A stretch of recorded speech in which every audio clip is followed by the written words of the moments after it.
Campaign 2020 is sponsored by Wisconsin Hospital Association, Quick Trip,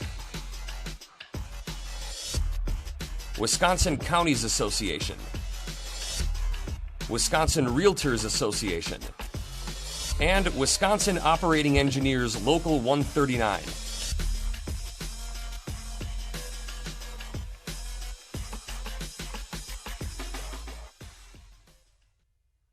Donnie Herman of Oshkosh is the Republican candidate in the 54th Assembly District.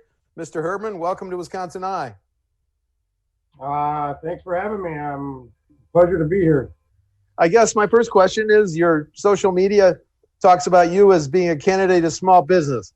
What does small business need of the capital? Well, excuse me. We need what we need to do is, I own quite a few small businesses. So what happened is when we shut down, actually affected me quite a bit. And I don't think we have a say. I don't think they realize what they did actually when they shut these small businesses down. Excuse me. Through this COVID-19. And I think what we really need is we just need someone in small business, actually quite a few people in small business in the state assembly, so they actually know what goes on in small business. I think a lot of them don't even know, some of them don't even own a business. And, I don't think they know about payroll and when people call in sick and everything that goes on with the small business property taxes and how to keep your business running is very difficult, even when you don't have COVID-19 or something. Right. Let me ask you this question. If a small business follows all the COVID rules and regulations, should they be immune from frivolous lawsuits? Yes. If they follow everything, I think they can. But there are so many regulations in small business now that, to me, actually, when you can start a small business, the things that you got to do, permits. If you built a small business, permit, and all the regulations that go with it, it's very hard to actually start a small business right now. Let me shut my phone off. Okay, I appreciate that. Thank you. I didn't get a chance to shut it off. Okay.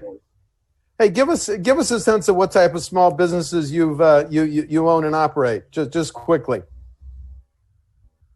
I own and operate a tavern. Okay. I own and operate a bar, restaurant, tavern. Okay. I own a crane service, which is 2 30-ton cranes that I actually run myself personally. Wow. And we do, trusses, air conditioning units. I own a car repair shop, which I personally actually work on vehicles. I have 3 mechanics. I own and operate sunk dive and ice service, which we pull vehicles out of the lake that fall through the ice, or an airplane that crashes, or helicopter. We pulled out a helicopter last year. So I own quite a few small businesses, and that's what I do. I try to make everything work. And you got enough time to run for the assembly, running all those businesses, Donnie? I don't. They talked me into this. I was really concerned what happened when they shut down the business. I'm not really a politician. I was a little upset about shutting down my business. I didn't have any income coming in. Okay. My car repair business was down 70%. Okay. My taverns were closed. This is how I tell everybody. I lead by example. And if I'm going to go do something in my business, like we rebuild garbage trucks also. We take old garbage trucks and rebuild them. And I'll get in a rain suit and I'll go in there and spray the inside of the garbage truck out with maggots and everything else in it, because I'm not going to do it I won't let my employees do it unless I'm going to do it. Okay, that's how I am. Okay. And that's what was concerning me about the government. They shut down all these small businesses, hair salons and everything, and they kept getting paid, but we didn't get paid. I think they should have, everybody that had a say on shutting down the government or shutting down their small businesses should have not got paid during that time either. I think the outcome would have been way different. That's Did all none, I of, feel. did none of your businesses qualify for the Paycheck Protection Program? Yes, I did the paycheck protection program. We did 3 of my businesses. Okay. The problem with that is bartenders in small businesses, they're based on tips. Your employees are based on tips. Right. So when let's say you pay someone $9 an hour, Yep. and you had to take your payroll and for a month, whatever it was, and then times it by 2.5. Yep. Which that isn't a lot of money. Yeah. It is, but I gave it all back to my employees. Okay. But they're based on tips. So my employees were making $9 an hour, getting laid off. Yeah. No tips. So they were losing $10 an hour in tips. Okay. I understand. And then after that was all done, what was left of the payment and electricity and all the taxes and everything, I was still in the hole. And I think a lot of businesses were. I don't think they realized that the businesses that kept working. Yeah. I know CEOs of many companies. Some of them got $800,000 and they never shut down. Okay. I think they did it wrong. I think that's what happened. Okay. Well, we got a list of issues to work through. Let me ask you this, though, about the pandemic. It caused a strain on revenues, loss of revenues in your own businesses and governments, and it highlighted the healthcare programs that the state and federal government rely on. We've seen hospitals on the front lines of treating COVID. If you're in the assembly voting on the next state budget, should hospitals be an even greater priority than they are in the current budget? How do you feel about that? I think hospitals should get whatever they deserve, but I don't know how this COVID, because I've never got answers from it. I've checked into it. If they say it was a COVID death or COVID case, I never found out how much they get paid. I've never heard the exact amount. I've heard anywhere from $2,000 to $15,000, and I just don't want to see fraud happen. Okay. If the government's going to pay like a COVID death, $15,000, and it wasn't a COVID death, but he had COVID, but it was actually caused by something else, I don't want to really see that fraud. And I think that was happening. I don't know that for sure, but that's, you don't know that for sure. Okay. Next question. If tax collections in the current budget fall by as much as $2 billion, as the governor said they might, and you're in the assembly, do you cut spending or do you raise taxes and fees to offset that loss of revenue? We need to cut spending. If you can go any place in Wisconsin and see where the spending is just outrageous. And I can't believe that the governor, when they actually gave everybody a raise. I mean, they're talking about cutting taxes, and they gave substantial raises to people that work for the governor right now. And I think it's more cutting spending. I mean, I have businesses. I wish I could, like my car repair business, I wish a person could come in and this is what I wish I could do. So they come in and have their car worked on. I could make up a payment and say, hey, when you come get your car worked on, I'm going to charge you $50 to park in my parking lot before I work on it. And that's what the government, they create on how they can make money. They never seem to create how they can save money. Okay. I don't understand that one. Okay. Next issue.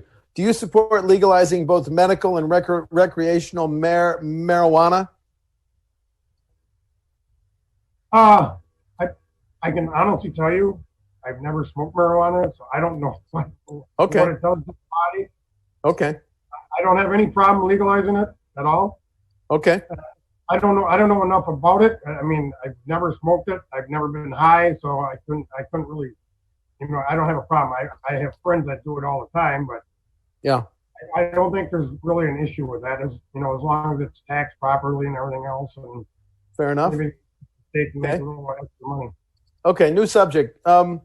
Americans know a lot about how some police officers treat those in custody more than we did 3 months ago. Do you support the governor's reforms? He's got a 9-bill package that would ban chokeholds, uniform standards for training standards for police officers. Have you thought about that? Do you have a position on that, sir? Yes, I do. I back the Blue 100%. I actually work with them because I told you I pulled vehicles out all late, Yep. and I actually recovered bodies with them. Yep. I tell everybody that doesn't that want to defund the police and all this stuff, go ride with them for a month. I think everybody's decision would change. They have to deal with domestic violence. They don't know what they're walking into, and I'm not saying all police officers are bad. I mean, you might have a bad one, but that's not all police officers. I know a lot of them, and they have a tough job. Okay. And I back them 100%. I would not chokehold. If you take some guy that's 300 pounds and an officer's trying to subdue him, you might need a chokehold. I don't know. Things happen, but Okay. I back them 100%. I just tell anybody, ride with them. Take someone and ride with them a month and see what they do.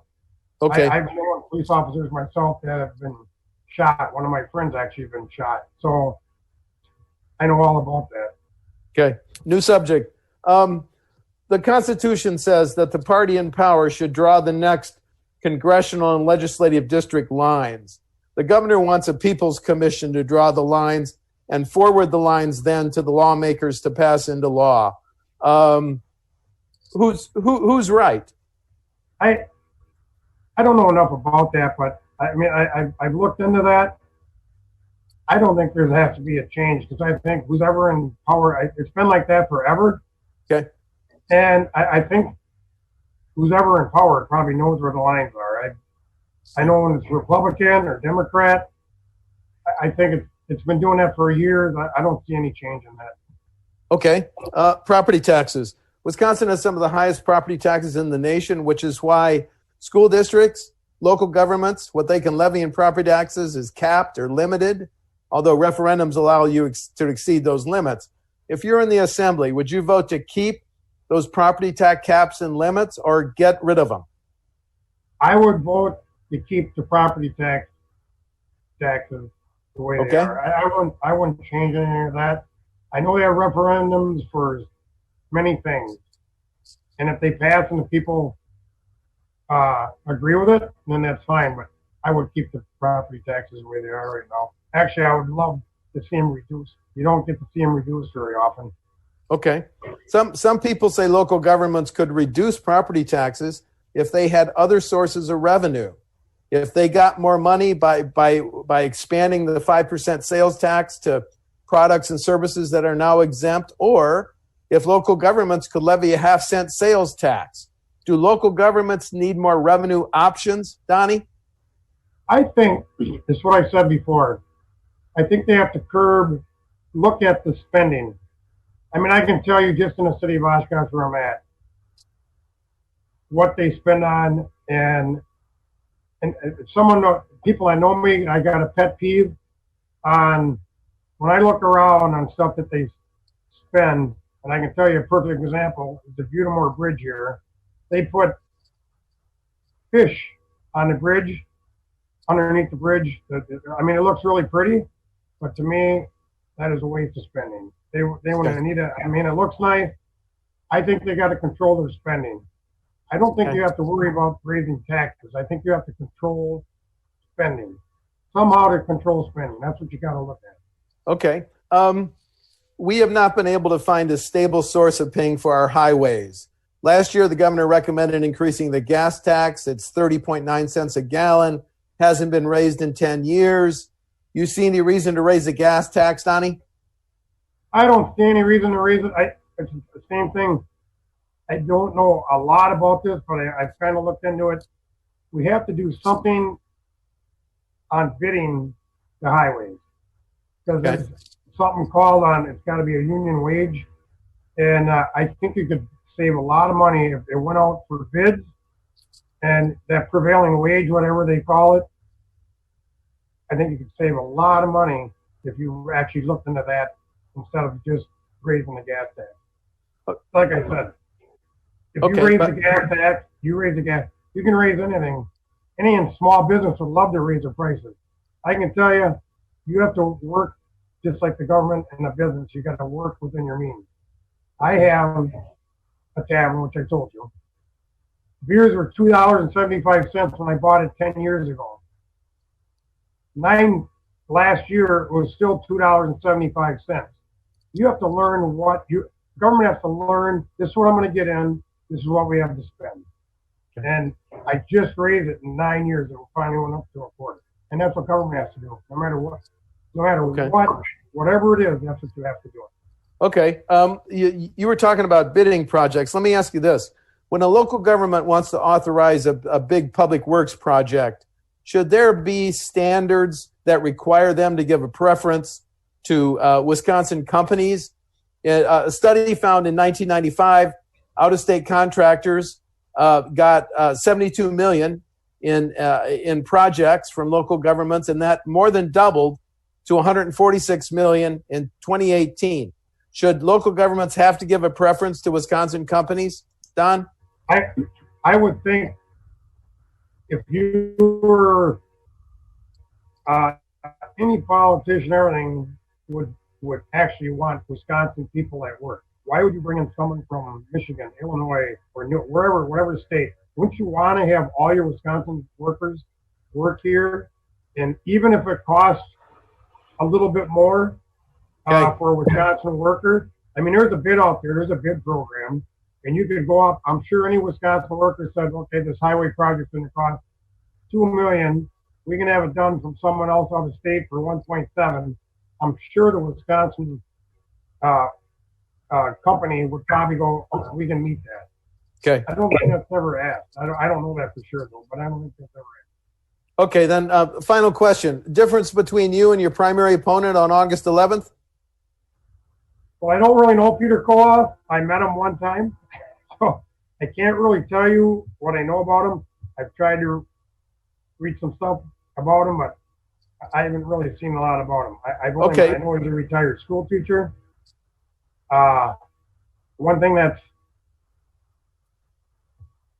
I think we're pretty much on the same issues. I don't know for sure. I actually, my campaign manager, she's actually sitting here right now. She's actually a principal. Okay.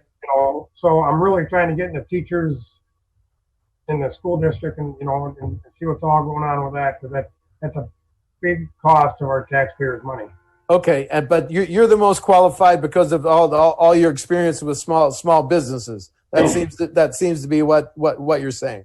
Yes, I think you have to. I think you have to have small business. You can't just go into a government and you have to have some. I'm not saying small business. You have to have some kind of a business experience. Okay. You can't make $100 and spend $200. Okay. It doesn't work anywhere. You'd be bankrupt. Okay. Thank you. Donnie Herman of Oshkosh is a Republican candidate in the 54th Assembly District. The primary is August 11th. Mr. Herman, thank you for talking to Wisconsin Eye. Thank you. Thank you, sir. Campaign 2020 is sponsored by Wisconsin Hospital Association, Quick Trip, Wisconsin Counties Association, Wisconsin Realtors Association, and Wisconsin Operating Engineers Local 139.